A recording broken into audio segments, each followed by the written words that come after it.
Asante Sonora. Alright, John, little friends, name's Amanda. I'll be your safari guide through the Harambe Wildlife Reserve today.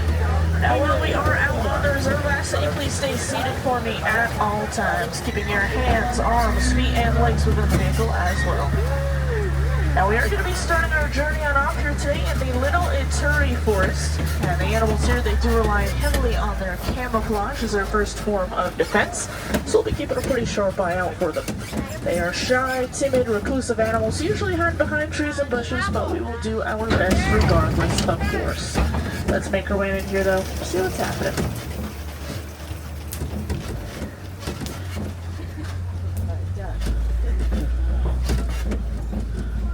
Not seeing too much just off the jump. And I will be super honest with you guys. The low temperatures here are certainly going to affect how and if we do see some of these animals. Lots of them have tucked themselves away. It's super cold for us, super cold for them too. So we'll see how we go. So we'll see a couple of birds up here just straight up ahead. Going to be on our right in a second.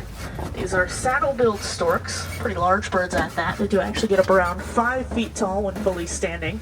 And you're always going to find them in pairs like that, though they do actually mate for life. So where you find one, always looking for another one somewhere close by.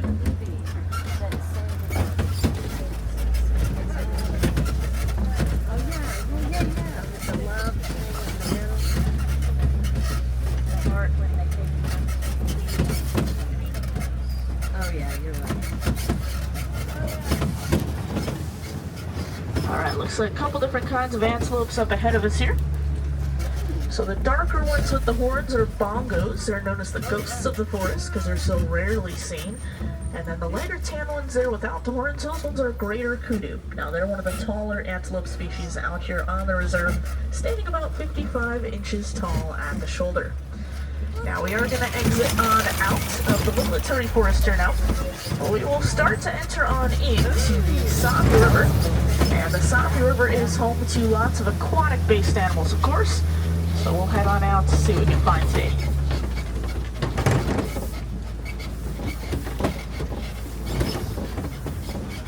Alright, coming on around here, quite a few pink-backed pelicans. Going to be the larger, whitish-colored birds down on the island. Some on the shoreline up ahead there, too.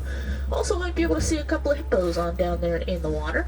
Now, if you can't see them too well, not to worry, this is only one section of the river. There is much more of it to come, so I'm hoping to come across even more of them.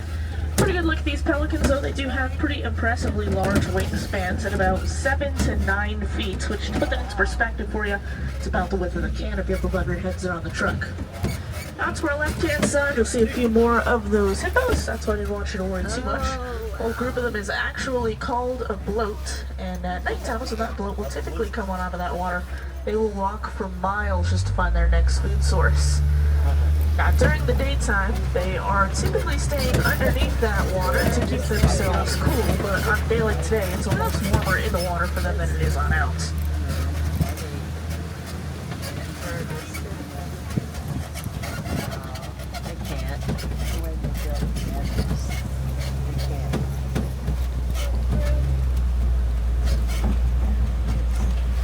Now we'll head across this bridge here. Whilst we're on it, we are going to see some Nile crocodiles. And their jaws are actually so strong that it will crush the bones of their prey. Look at about 16 to 20 feet in length, so it is about as long as a giraffe is tall.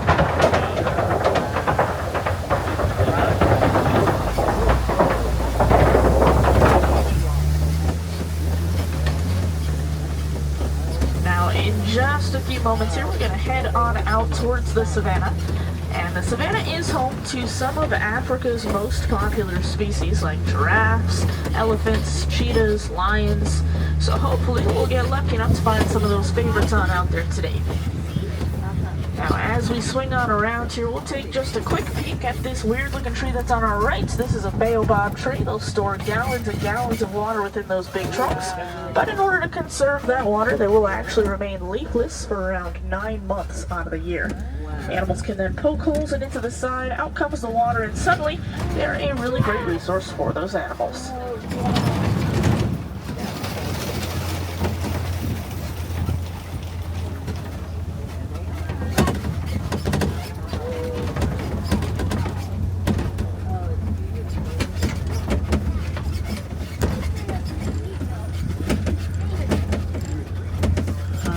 come on down here. And we'll start with what's closest to us first and just kind of work our way around through. Some activity deeper out to our right. We will get to that eventually. So for right now, we'll keep pulling on up here. Of course, these giraffes are kind of migrating on through, but we should probably be able to meet up with them here in just a few moments. The whole group of giraffes is actually called a tower. Pretty fitting. They tower over absolutely everything at about 18 to 20 feet tall in their adulthood. They were born at about 6 feet tall though, so that's pretty large right off the bat. Let's come on up a little bit further. We'll try and meet on up with them here.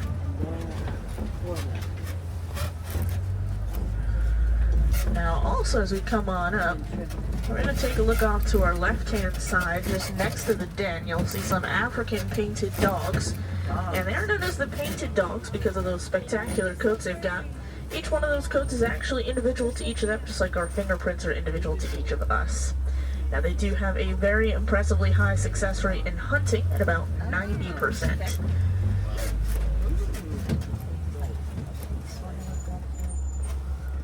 Alright, we'll keep swinging on around here. The antelopes to our left are sable antelopes. They're actually the emblem of the Harambe Wildlife Reserve. That's because of their strength. In fight or flight situations, those guys most typically choose to fight. Fairly territorial animals, usually off doing their own thing, kind of like their opponent. But we'll come on up here towards all these giraffes. Of course, one of our friends just to the left there, and then we'll come on up, see those couple others in just a moment here too. Now, giraffes, they will actually spend about 20 hours out of their day eating. Certainly does not leave too much time for sleeping, so they do only sleep for about 30 minutes each and every day, and that's usually in about 5-minute power nap periods. Now, they do have those prehensile tongues, though. That's going to help them to grab onto their food, just a fancy word for flexible. Now, the coloration of that tongue, though, is a deep purple shade. And that's because that tongue is out of their mouth so much, it does help it to not get sunburned. Now, as we come on up here, we'll meet on up with these zebras to our soon-to-be left-hand side as well. And these are specifically Hartman's mountain zebras, so they're going to have a little bit of a smaller hoof than most other zebras do. That's because they are native to those mountainous regions within Africa. That smaller hoof is going to allow them to traverse those rocky terrains much, much easier. Now, you might be able to see that smaller one amongst the group as well. Of course, baby zebras hanging on out, about 6-7 months old at this point.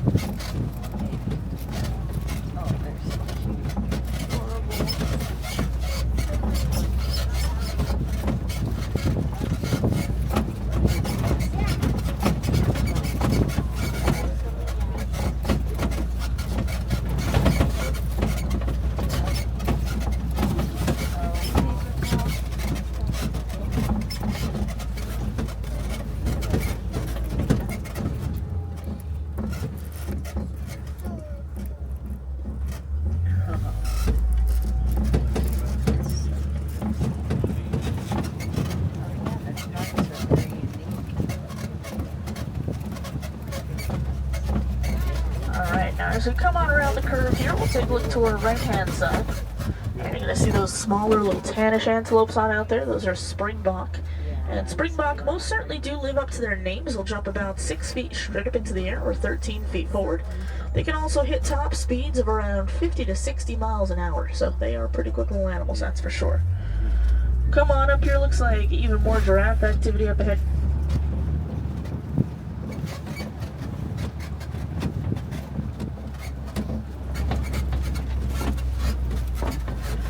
Giraffes on either side of us, regardless of where you're sitting. You're getting a pretty cool giraffe view, that's for sure. Now, they can hit top speeds of around 30-35 miles an hour, but out here on the reserve, if you do get lucky enough to see them running on around and playing, it's typically going to be more of a cruising speed of about 10. Usually that top of 35, that's going to be reserved for any instances that they feel like they need to make a quick exit from, which out here on the reserve, usually much more around that 10 marker.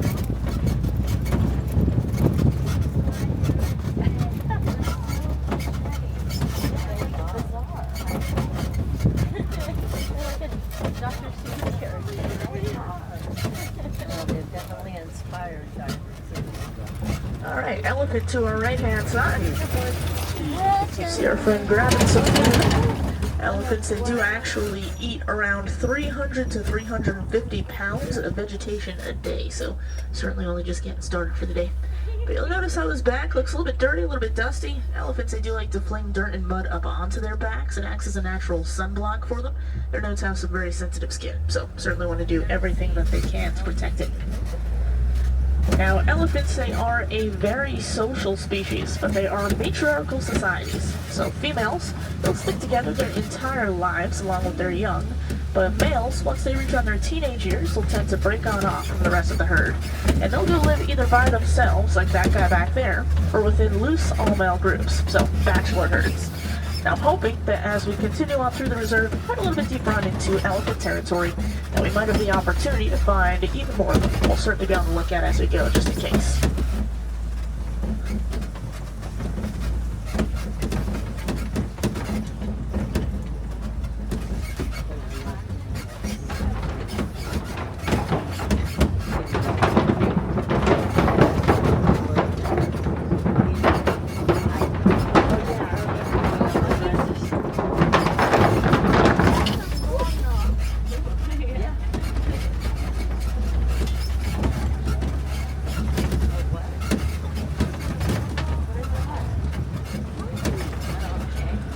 Alright, my friends, now as we come on through here, if you check out this red clay on either side of us, you're going to see some footprints and some tusk markings. Elephants, they will actually eat this clay. It helps them get some minerals that they wouldn't otherwise get in their diets. And then out to our left-hand side, starting to see some more of those elephants, which is fantastic news for us because they are very migratory animals. They really don't like to stick in one place for too long. So just because you find signs of them in one spot doesn't mean that you'll even find them relatively close to that spot. But luckily enough for us, they haven't moved too far just yet. So you can see them just up under the bushes and through the tree line there. As they swing on around, we should be able to take a look at a clearing as well. So it might be a little bit easier.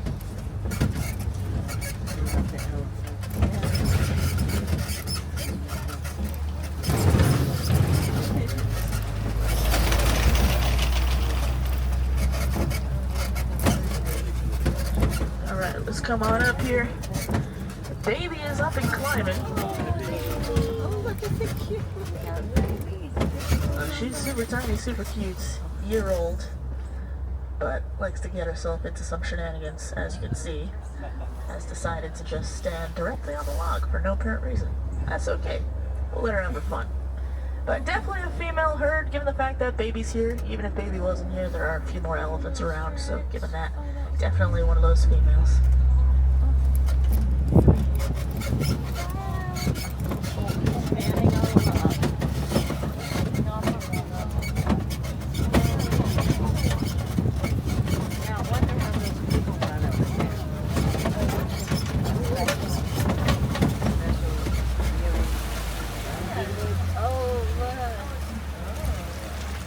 Alright, my friends, we'll come on around here towards some flamingos.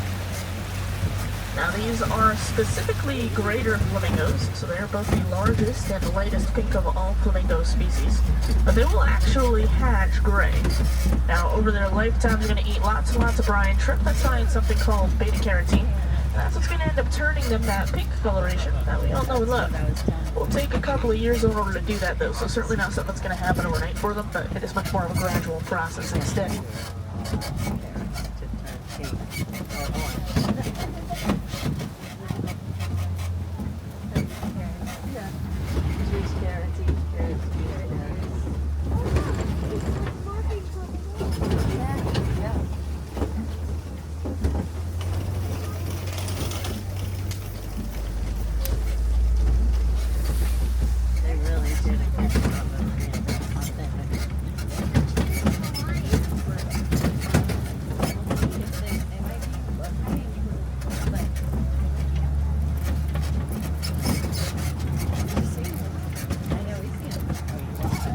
Alright, starting to see some cheetah activity just up ahead of us here. Gotta be on our left-hand side after this turn. Now cheetahs, they do actually go 0 to 60 in about 3 seconds, but can only hold that speed for a few hundred yards.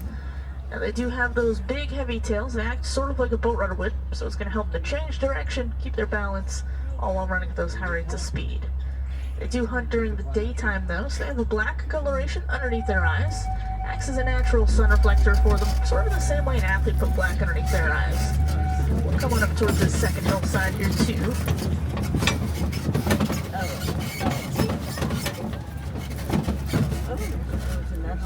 A few more of them over here.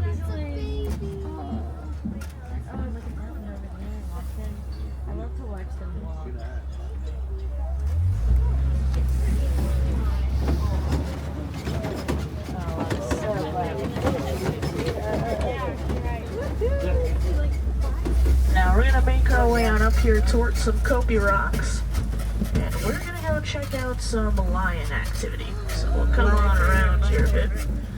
Looks like they're kind of laying on down on the opposite side of the Kopis, because I just saw a couple of ears poking on up from the grass. So we'll keep swinging on up here a little bit.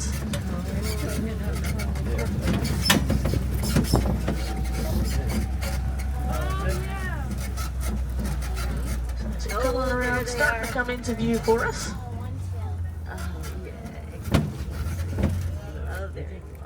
Now lions, they do like to rest and conserve their energy for about 16 to 20 hours out of their day.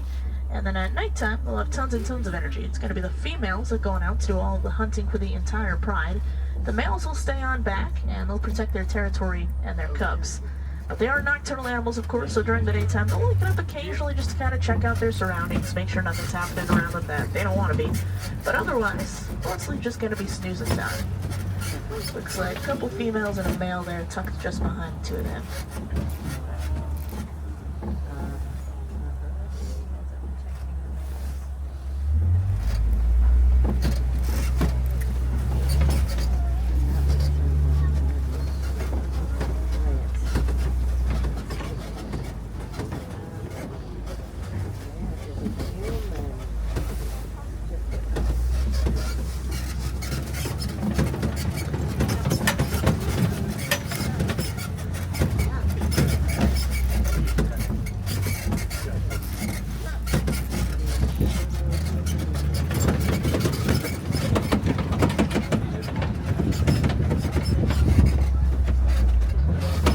Not too much else happening over here. I am just going to quickly point out on the ground to our right hand side, you'll see a whole pile of eggs.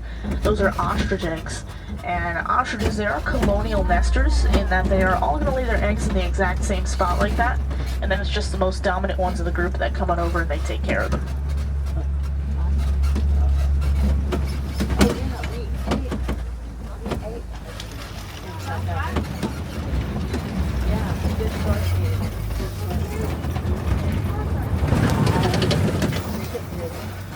Now we're going to make our way on up here towards the Warden's Post, which does mean that we are nearing the edge of the reserve. But before we head on out, swing on around here, and I think it's important to remember all the animals that we saw out there. Now regardless of where you're from, it can all have an impact on the conservation of these animals. It's the simple things like reducing, reusing, and recycling that will end up making all of the difference in the long run. Now, if you guys do want to go see some more African animals out there today, I certainly do suggest you go check out Gorilla Falls Exploration Trail. It's a self-guided walking trail, so no wait time, anything like that. Just walk on down, see what you want to see. There are lots of cool animals though, like gorillas of course, zebras, okapis, naked mole rats, meerkats, just to name a few.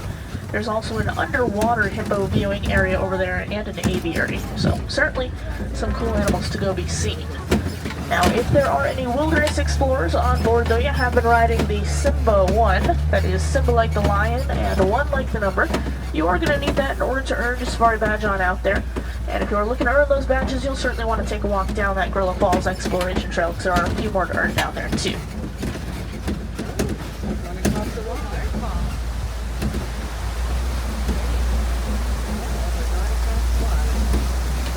Now we are making our way on up towards our unload areas, so just make sure you're checking one last time around your rows for me.